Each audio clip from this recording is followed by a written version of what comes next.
यो hello guys, आजको चाहिँ हाम्रो भिडियो हाम्रो स्कुल लाइफको बारेमा छ।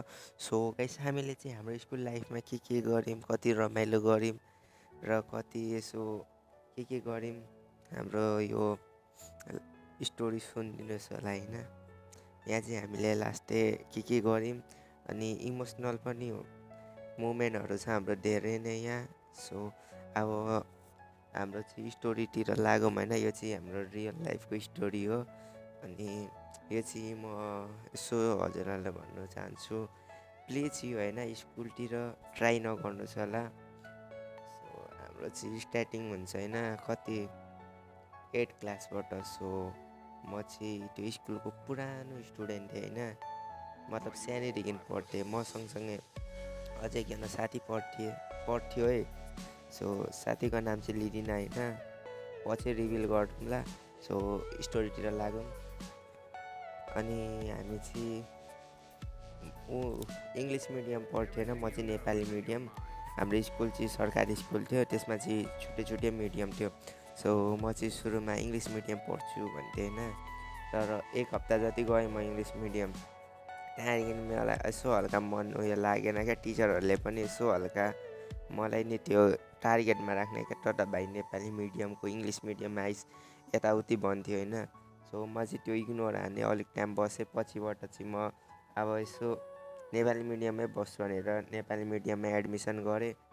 त्यसपछि चाहिँ म त्यस्तै 1-2 दिन स्कुल गएँ होइन। त्यतिखेर नर्मली लाइफ थियो। आउँथ्यो मेरो साथी, अनि हामी यताउति डुल्दै बस्थ्यौँ स्कुलतिर। अनि एक दिन चाहिँ मेरो साथीको साथी एडमिसन गरेछ क्या त्यो स्कुलमा। अनि त्यतिखेर म त चिन्थिनँ। अनि मेरो त्यो साथी छ नि, उसले चाहिँ त्योसँग मिल्ने यताउति पैसा लिने होइन। अनि त्यस्तै गर्थ्यो। त्यस्तै 1 हप्ता जति समथिङ होइन। म चाहिँ बोल्थिनँ क्या, केही बोल्थिनँ, मतलब बोल्थिनँ भने त्यस्तो खासै।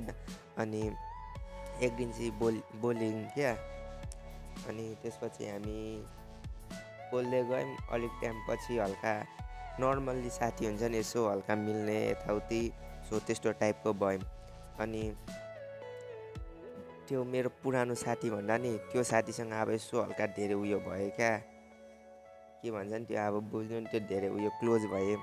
सो क्लोज त सबैसँग होइन, इक्वल नै हो होइन, इक्वल क्या। अनि एक दिन चाहिँ हामीले खै के प्लान बनायौँ भन्नाले उयो कहाँ जाने, खै घुम्नु जाने बनायौँ होला। मतलब छुट्टी टाइममै यसो एकछिन बाहिर डुल्नु। अनि त्यो मेरो पुरानो साथी होइन, त्यसलाई चाहिँ यसो नभनिकन जान आँटेको थियौँ। एकछिनको लागि मेरो पुरानो साथीलाई डी राखिदिउँ होइन। अनि मेरो त्यो डीको साथीलाई होइन एम राखिदिउँ। त्यसको पनि एउटा साथी थियो, त्यसको नाम चाहिँ एस राखिदिउँ। सो एम र एस र म मिलेर होइन यसो प्लान बनायौँ। अनि हामी गयौँ घुम्नु। सो अनि हामी त्यो पनि आयो क्या, डी पनि आयो, त्यसलाई पनि लिएर गयौँ। अनि त्यसरी हामी यसो घुम्नु थाल्यो होइन। अनि के भयो भन्नाले एक दिन हामी बङ हान्ने प्लान बनायौँ स्कुल। सो हामी बङ हानेर कहाँ के गर्ने भयो होइन। सो हाम्रो यहाँ घर छेउमा त 2टा पार्क रहेछ क्या। अनि 2टामा एन्ट्री फी लाग्थ्यो होइन, त्यो उयो छिड्नेको लागि पैसा। सो हामी चाहिँ बिना पैसा छिडिदिन्छौँ होइन जसरी नै। एउटा त यसो आफ्नै एरियाको भनेर फ्रीमा हो, अर्को चाहिँ यसो कहाँबाट बाटो छ छिडिदिन्थ्यौँ।